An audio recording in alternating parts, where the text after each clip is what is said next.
What is good, my peeps? It's the Ruckus back at you again with another action figure review. You see what we got going on. It's right there in front of you. We have something that's just a little tardy, a little late by about 5 or 6 years. We have from the Avengers Infinity War, an MCU figure. Who'da thunk it? That isn't Deadpool and Wolverine. We have the Outriders from Avengers Infinity War and also Avengers Endgame, but you see the banner. This is taken from Avengers Infinity War. It is a 2-pack. We get 2, so it's an automatic army builder because let's keep it a buck. You saw Infinity War and Endgame. You know that they were basically a legion, never mind an army. So you see we've got a solid box, no window, just some nice artwork, and you see about 4. There's 4. Well, actually, when I look at it, now that I see this over here, I'm going to turn. And yeah, this is a wraparound. So this is cool right here. You've got artwork that's starting over there, and it flows into the front, and then it flows over to the right side. It's left, our right as we're looking at it. And you've got that Avengers logo there at the bottom. That same logo is right there at the top. And then when we spin it to the rear, we see the Outrider with, if you look at both, there's a sketch of another one. They have 2 different head sculpts. Other than that, they're exactly the same. So, yeah, pretty excited. We have a 2-pack here, and we have them, you saw from the sketch, 2 different, with the head sculpts, 2 different kinds. And right into the clamshell, you see how they are packed. They're packed one behind the other, and just so you can see, the second one behind is, he won't stand on his own, so I'm going to have to lean him, is flipped upside down. But you can see, now that I've shown it that way, I'm going to flip it right side up, so that way you can see the differences in the head sculpts. And then, you know, if you want to make them the same, if you only picked up 1 pack, you could see right there in the upper left of the Outrider on the right side with the fins with the wings on the head, that you can make that one basically just like the one on the left. There are differences, though. I'm looking at the head sculpt. The head sculpt that's extra, the mouth is closed a little. From clam to cam, we've got them out of their packaging totally. And I can tell you, these are some nice tall boys here. Let's get a measurement straight up just to get us kicked off here.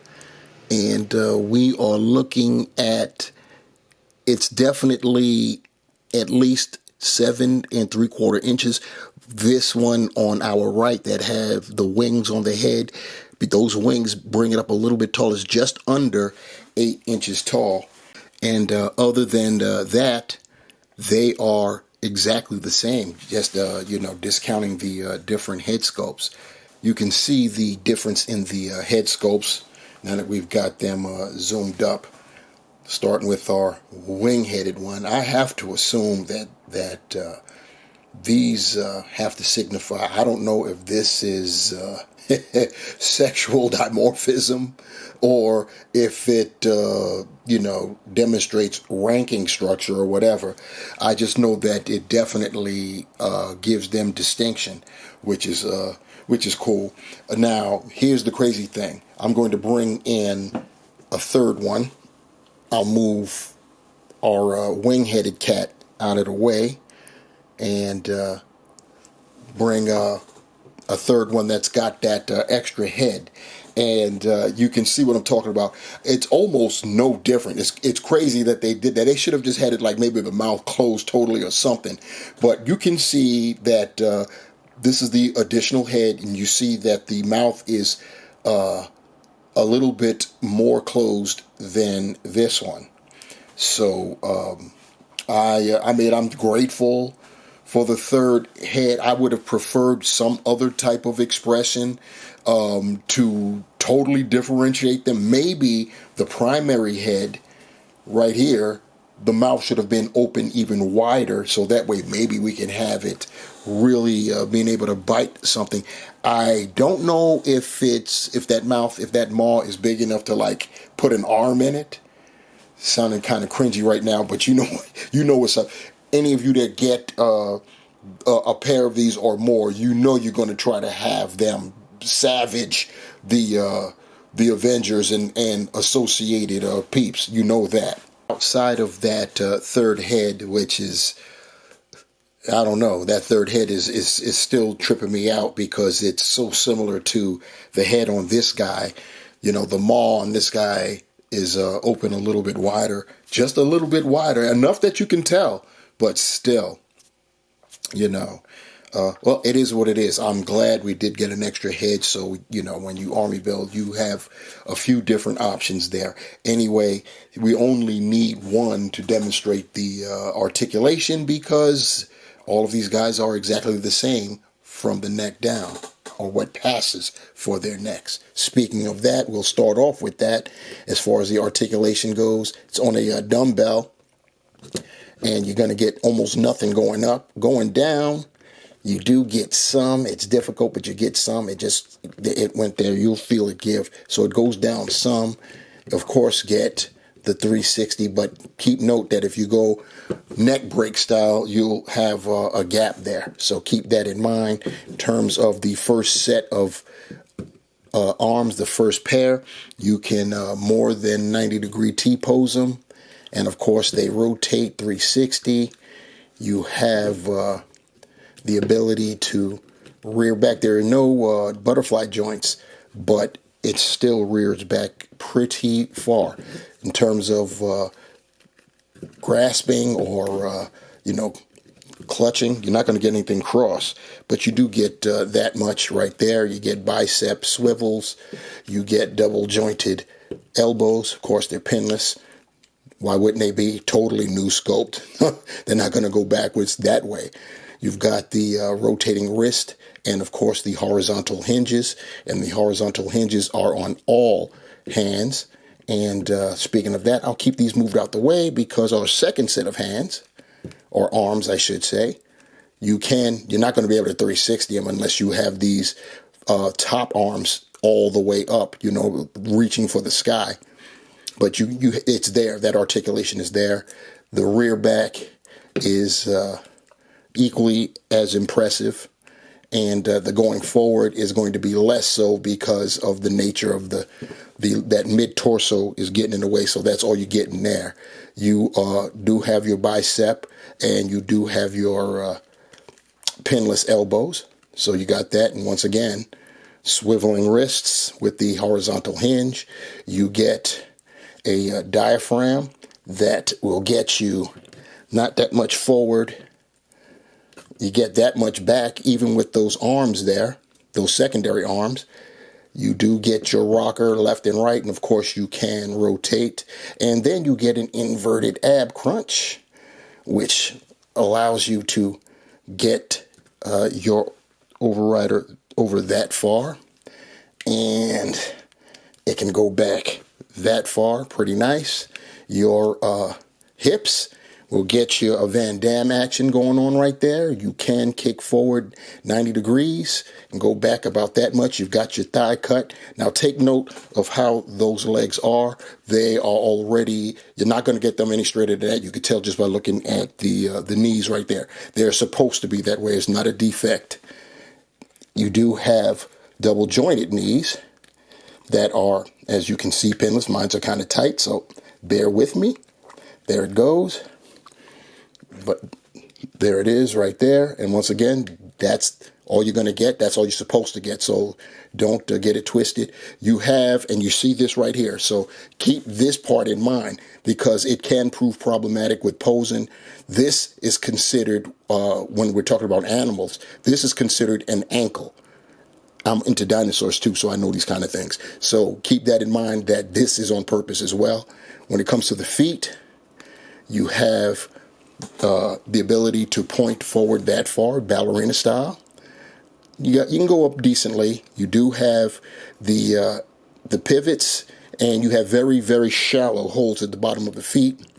But other than that, there's really nothing else to, at least as far as this portion of the review is concerned, to, talk about any cons as of yet.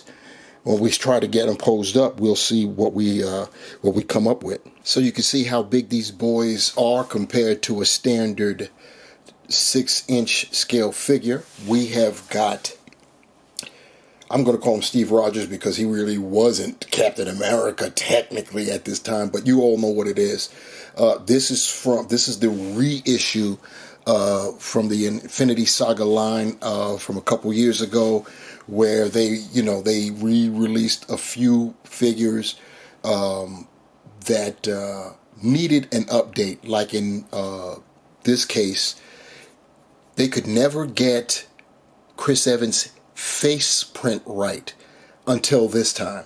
This one is the closest, the best that they ever got to. But enough about that. This isn't about Captain America, Chris Evans, or otherwise. This is about the Outriders. And you see the size. I kind of sort of don't think they're supposed to be that much bigger than a human, but they could be because most of them were crouched or on all sixes and whatever, so it's very possible. I don't recall ever seeing one reared up. I'll have to go back and check out Infinity War and see what's up. One thing I do want to point out, however, is that I'm glad that we've got these Outriders, but I'm kind of perturbed.